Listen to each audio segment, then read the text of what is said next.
Very much for having me here in this wonderful island. It's my first time at Gran Canaria, so my Spanish is worse than everyone you have heard before, so I also will be speaking in English, if you do not mind.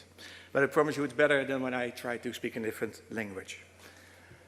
My name is Arjan Oranje from the city of Rotterdam. That means that I'm a civil servant working for the local government. And as many of my predecessors speakers have stressed out before, these global goals can only be achieved or shall be achieved on local level. So the city of Rotterdam will take his responsibility in the part of the global problem approach. And of course, it's not because we think it's a good thing, it's also because it's benefit our own society. It's air quality, but also, as you might know, Rotterdam is situated in the Netherlands and half our country is below sea level. So when the sea will rise too much, we've got a big problem and wet feet. Does it work? Yes, there it is. I will take you on a short case study from the Rotterdam for a few brief moments to show what you can do as a local government or a local stakeholders, local people, as your own society to start the future. You don't have to wait for the future. For example, electromobility is not a thing for 2040, 2050, when every car will be electrical. Electric mobility is right now, at this moment. Maybe you've read in the newspapers, Tesla, one of the most famous electric car builders, manufacturers, has put a new car model on the market, the Model S, I think. Yes.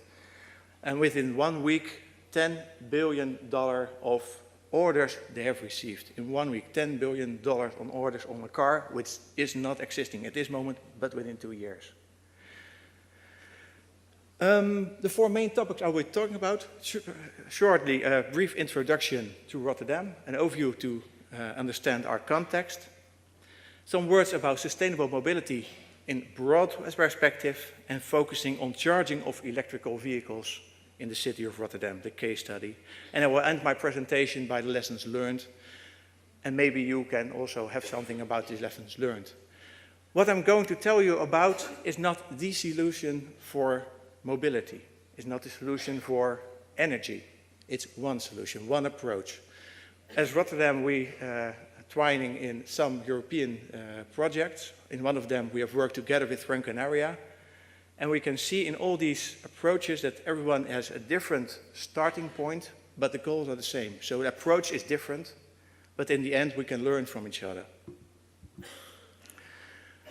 For all of you who have never been to Rotterdam, you've been invited. It's at the red dot. I apologize for this map, which is not including Gran Canaria. The main reason is that the Netherlands and Rotterdam is that tiny that if I took a map which includes Gran Canaria, you cannot point us out on the scale of Europe. So this is the map. The number of inhabitants is slightly less than you have in Gran Canaria. And in the region, it's maybe similar. So our approach can be a similar one to you. Because the number of inhabitants, the scale of the project can be the same. On the other hand, we're number 1 port of Europe. So don't underestimate any city, any island by the number of inhabitants. The context, we have a city which is about 700 years old, and maybe the main influenced event was at the Second World War. As you probably know, the city center was bombed. It's at the black and white sheet. So the center was completely gone. It was blank space area, which was a new starting for redesigning the city. And the people at the 1947 started by a master plan based on the American city, a car city. So wide lanes and the car should go everywhere. We also have the development of harbors. We started, of course, harbors at the south bank of the city, just on the right side of the sheet. And with every decade, it was expanding towards the sea. With every expansion of the harbor, some old harbor sites were emptied. And we take them into a consideration to make residence, housing, for instance. What you're looking at is 1996. We started from the north shore of the river to the southbound, where the harbor activities were gone, and we started building. And now, 20 years later, it's one, as we call it, Manhattan at the Maas, our river, just because we are proud of what we can achieve within a decade or two. One of the main problems we have encountered when you're building a bigger city with more people in it, it gets more crowded. And you can see that when you're building a car city and everyone is running a car, you get traffic jams, you can imagine. But it's not the only problem. We have, of course, the global goals on sustainability. And we're encountering them with a public-private partnership because, as you have heard before, a government cannot solve these problems. Private partners cannot solve these problems on their own, but when you're working together, you can get really far. This is maybe one of the most used sheets I've ever used and seen. It's a picture of the Heidelberg studies, and it shows the air pollution in the in Europe. And you can see at 2000 there are a lot of places in Europe which are really polluted with air quality. And by 2020, the city of Rotterdam and the Netherlands is still polluted. At this moment, people in Rotterdam are dying 3 years early because of the air quality. So when we have the non-believers on the global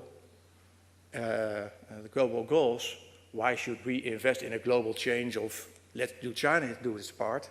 We can address this sheet because your neighbor and yourself are probably dying 3 years early because of the air quality. It's not a global problem, it's the problem of your street where you are living. Electric mobility is not a measure which stands alone. We have a sustainable urban mobility plan, and that's not about cars, planes, bicycles, or whatever. An sustainable urban mobility plan is about economy and health and spatial quality. When you put these two things together, it's maybe about happiness. When you earn enough money and you're in good health and you can also enjoy your life, you're happy. So an urban mobility plan must endorse your happiness as a city or inhabitant as a city. And it means that you have to change some balances in the system.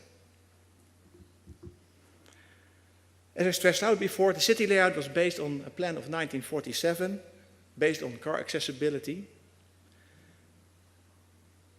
But because of the growth of the residents in the city center, we have got a problem.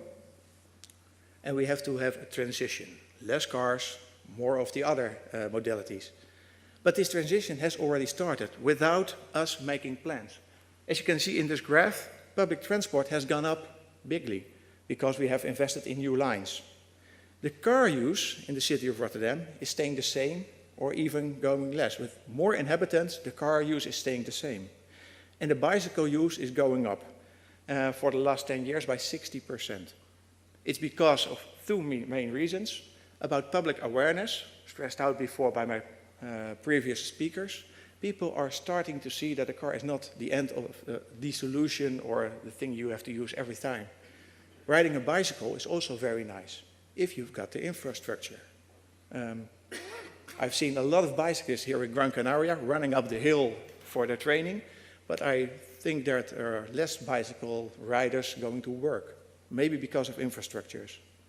And the other main reason is the electromobility in bicycles.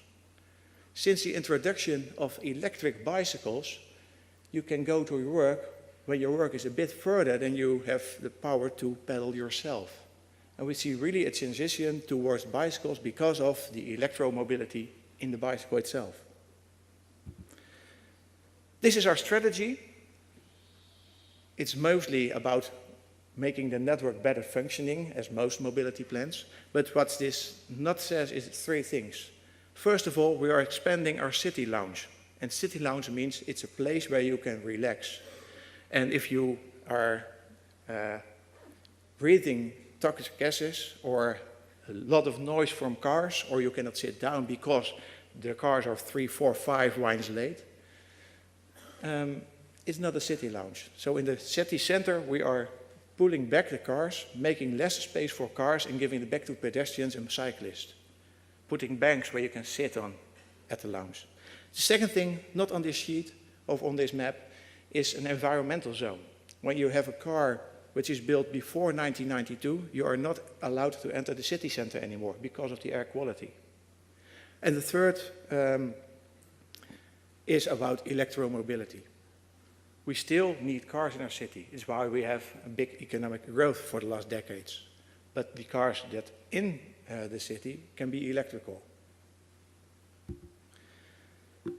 Some sheets about the bicycle network. You have to have the infrastructure, as I stressed. The parking strategy, you don't have to park in front of your house, don't have to park in front of the shop.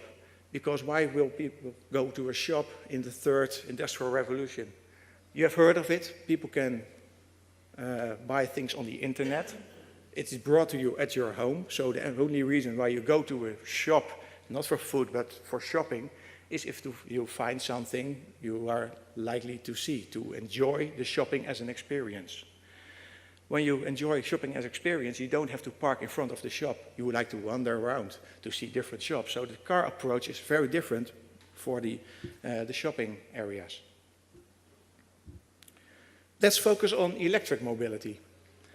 We have some pillars, some main projects on the electromobility in Rotterdam. First of all, the charging infrastructure, which I'm going to talk to you about a bit later, but also producing back in Rotterdam, not only in China, but producing electric scooters in Rotterdam, making more benefits for cars and testing these cars. We have some pilots with zero-emission distribution. This is a car from Heineken, the beer, as you know, and it's fully electric. We're trying to see if this is really working. Honestly said, this is one-of-a-kind truck, and it is not on a solid business case, so we don't get back the money we've invested in it. But we're learning a lot of this zero-emission distribution. Same goes for zero-emission taxi. When every taxi in the city will be zero-emission electrical, we save a lot on air quality and emissions. The same for the bus. When every bus will be zero-emission, one bus will replace 220 electrical cars for the extortion. And we put some pilots if electric cars really work. One anecdote, we have put a couple of cars, 75 cars within our own city government, and other civil servants have to try if it's working, and we could monitor on the data how it's used.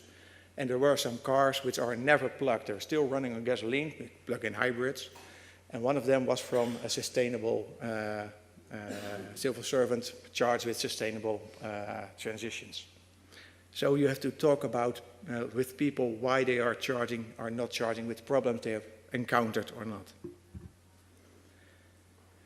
When we focus into charging in Rotterdam, I want to stress out the policy we have adapted for charging. Why, when, and where do you have to charge?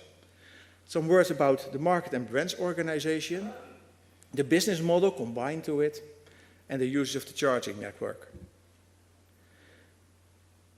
Our main strategy is that in the end, the city's role on charging infrastructure should be none, because private corporations can do a lot better than civil servants or a city of Rotterdam itself. But sometimes a new transition, a new startup has to have some help of local politicians and of the policy. So we set up the framework, the policy. Who may charge, when they charge, and where. And this is the main reason why we want the framework.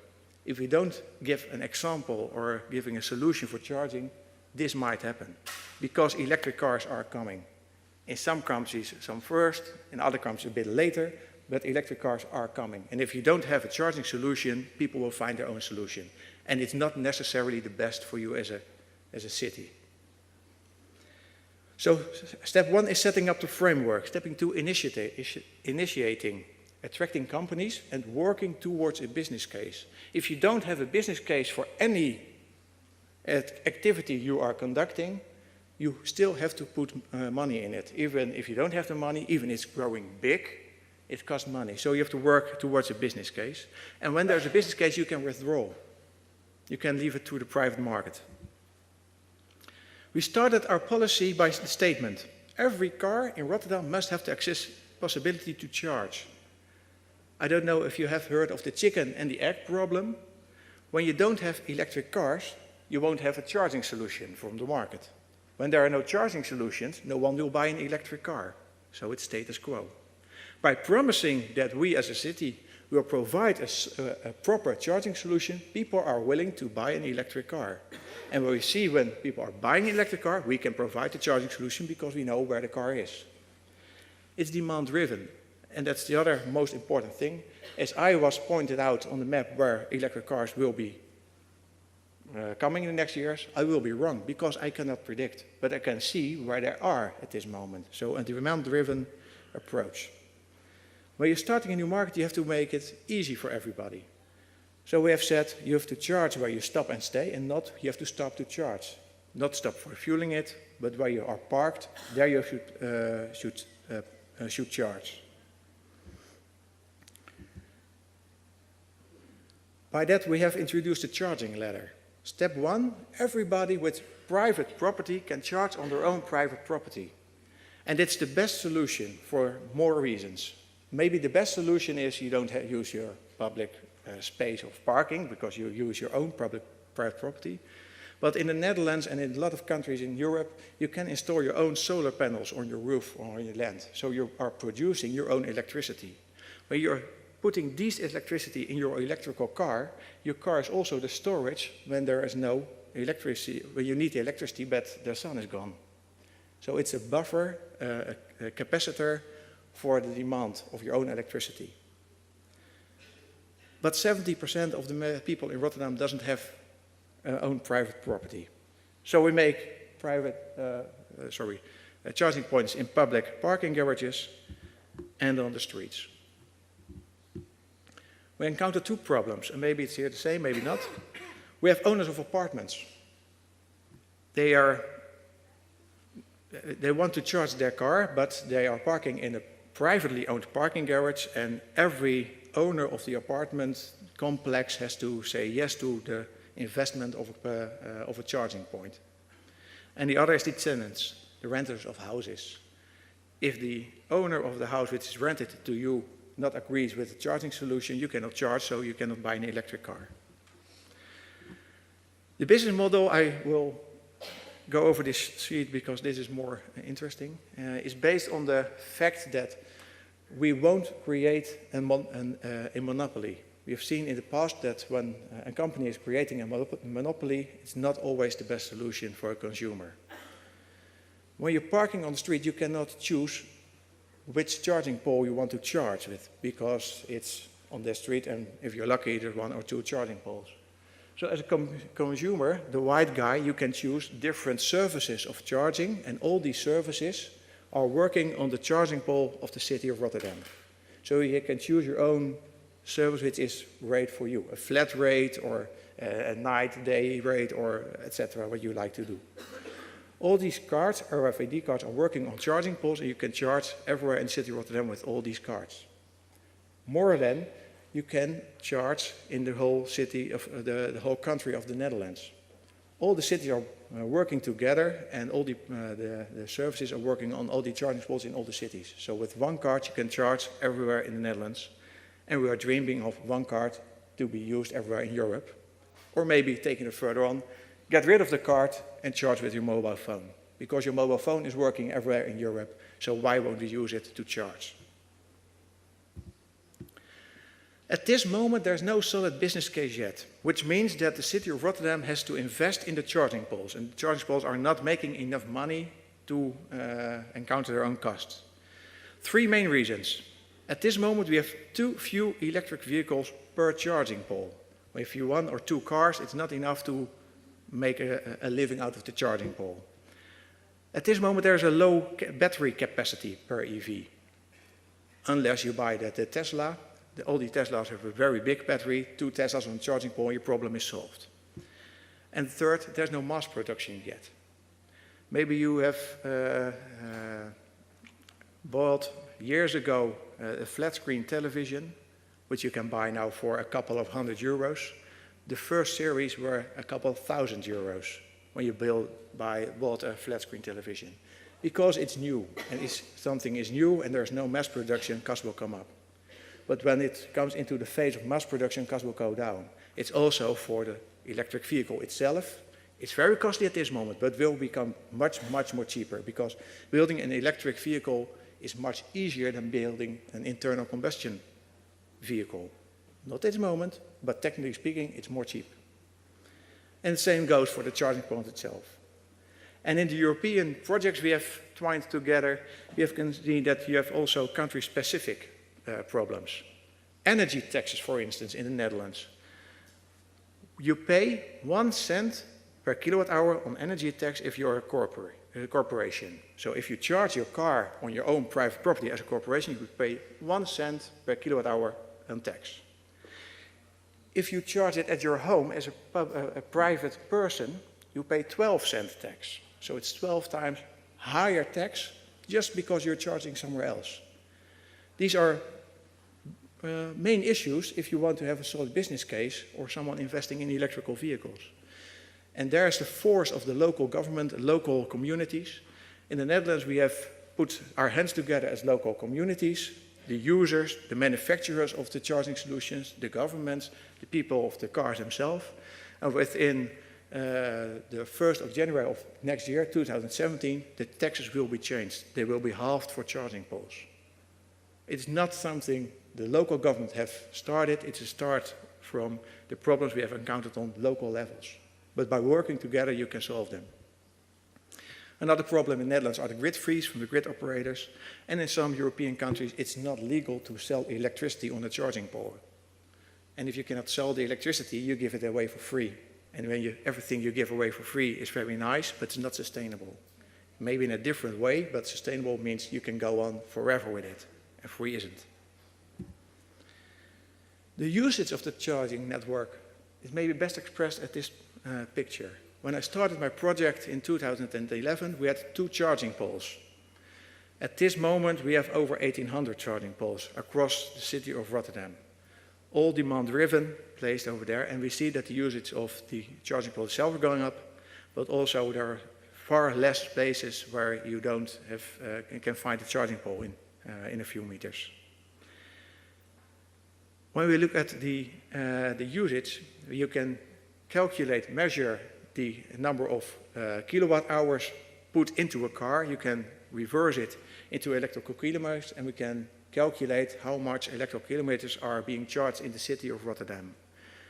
In 2013, it was 2 million electrical kilometers. For this year, we have a prognosis, if everything goes as we think it will, not high, not low level, but the main level, of 11 million electrical kilometers, just in one city of the Netherlands. When you take it into a curve, you can see that it's growing, but the growth is steeper and steeper every year. I think personally that when electric mobility will take off, and it has taken off, but take off in big time, the steepness is hard to encounter for all of us, because if everybody is driving electric, we have hard times making enough energy, so we have to get to work. These are our prognoses. At this moment, we have about 1,800 charging points. Within 5 years, it's over 5,000. Not because we like it or we think it's a good thing, but because people are buying electric cars because electric cars are on the market. And at one point, it's the same in Gran Canaria. When electrical cars are going to be cheaper, electricity will going to be cheaper because of the solar energy and all the other examples you have heard. Electrical vehicles will be coming, and you have some solution of charging them. So at this moment, when we start the project, and even now, our problem is how to get more EVs because of the air quality. But I'm convinced that within 1 or 2 years, we have another problem. How to charge all these EVs? How do we charge them if they're 50% of the cars is electrical? So the lessons learned from our project from the last 4 years is that the first phase, you have to see the first users as your first client and make it as easy as possible to charge. Because people are willing to drive electric if they can charge, no question about it. And it's wonderful if you have one charging solution for the entire country. Well, in Gran Canaria you have a great benefit because of the size of the island. One charging solution, one method of paying is very within reach. And the business case is not important yet. But at the second phase with growth, you have to think about the business case. And maybe you see that one of the first adapters of electrical vehicles are not the ones you thought they were. One little anecdote, it's one of the last. One of the first electrical buyers of an electrical vehicle called me one day on my phone and said, I was charging my electrical vehicle, but I've got a fine. Well, why do you get a fine for parking on the charging pole if you're charging? Well, he told me, my charging cable was cut off and the pole went into dysfunction, so the operator came by and removed my cable, so my car is there without a cable. Okay, so parking attendant came by, saw a charging station with a car without a cable charging, so he's wrong, so he got a fine. I asked the man if he could move his car because it was not charging or put a new cable in. Both was not possible because he was at Bali for 3 or 4 months and he could only move his car when he got back from holiday for 4 months. So we have one Toyota Prius plug-in user who was charging for 4 months on a public charging pole and thought it was a strange thing if someone cut off because he wanted to charge. These are things you're not expecting when you start a project, but we will encounter them and you have to give a solution. One of the solutions we have for this disuse, maluse of our public infrastructure is a partly time-based tariff. If you are longer than 24 hours charging on a pole, you are given another tariff. People are touched in their wallet, they have to pay money for staying there extra long, so we hope that will help. And because of what we have learned of the couple of 4 or 5 years, we are able to predict where we can see the biggest growth of electrical vehicles. This is a sheet for 2020, and we can predict by neighborhood in the city of Rotterdam how many EVs we think there will be there, so we can, on the forehand, make the right charging solution. And then the third stage, within a couple of years, I'm convinced, the mass use of electrical vehicles, and we have to have new solutions. Faster charging hubs, charging at light poles maybe, you can plug in anywhere you are. Fast charging, inductive charging, no mending with cables. And using your own electricity, as I mentioned before. And mass can become very quickly. This is a graph of the situation of the Netherlands right now. You can see the growth of electrical vehicles in the last 2 or 3 years. At this moment, we have nationwide 90,000 electrical vehicles. In Norway, it's the same. So we're not the only solution. And when you think the nation is doing good, some local areas are doing better. The Netherlands has also got some islands. One of the islands is Texel, others Vlieland, and they have said we want to be independent of the mainland. So we are going for 100% electrical vehicles within 5 years. And we are producing our own electricity for charging these vehicles. So we don't have to use the electricity from the mainland, from coal or everything else. So you can see if your territory is bounded by, for instance, an island, you can be self-sufficient. And I think it's nice if some local community can say we can be self-sufficient, we don't need the bigger companies, mainland, whatever you like to spread out.